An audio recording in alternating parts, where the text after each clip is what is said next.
Friend, તમારા નામ ઉપરથી જાણો જમીનનો રેકોર્ડ જોવા માટે સૌપ્રથમ આપણે ક્રોમ બ્રાઉઝર ખોલીશું. એ સર્ચમાં લખશું NEROR.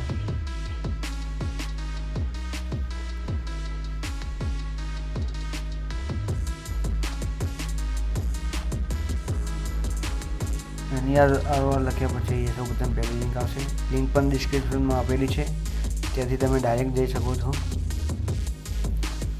અહીંયા NEROરની વેબસાઇટ ખુલી જશે.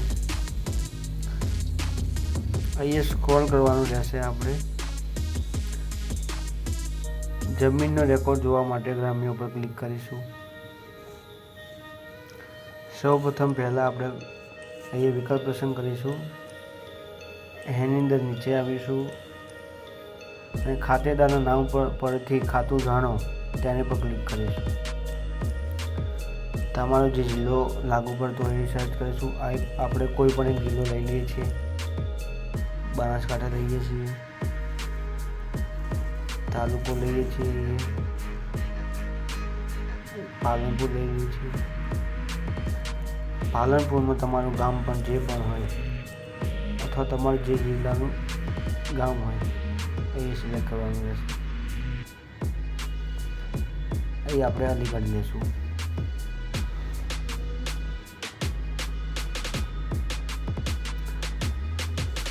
ગામ આવ્યા પછી એ ખાતેદારનું નામ, તમારા નામનું જે પણ તમારું નામ જમીનમાં ચાલતું હોય એનું નામ લખવાનું રહેશે.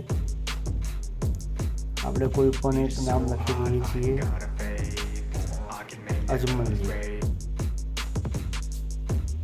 એટલે અલીગઢની અંદર જેટલા પણ અજમલજી નામની જમીન હશે એ બતાવી દેશે.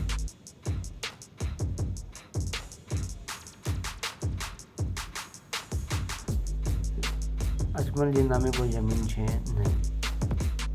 આપણે બીજું કોઈ નામ પંચાલ લખીએ. પંચાલ એક અટક છે, એટલે જેટલા પણ પંચાલના નામે જમીન હશે એ બધી બતાવી દેશે. અંદર પંચાલ પણ કોઈ નથી.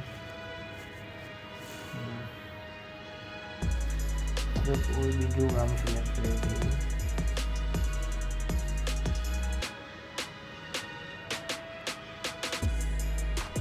જિલ્લો તાલુકો બદલી દઈએ છે.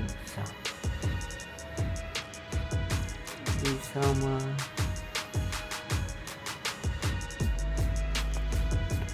જૂના ડીસા બદલી દઈએ. નામ એને રાખીએ છીએ આપણે.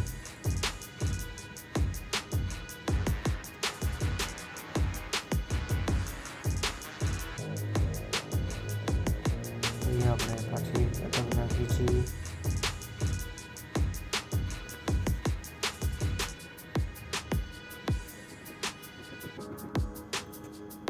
ઓકે, જો ખુલી ગયું છે.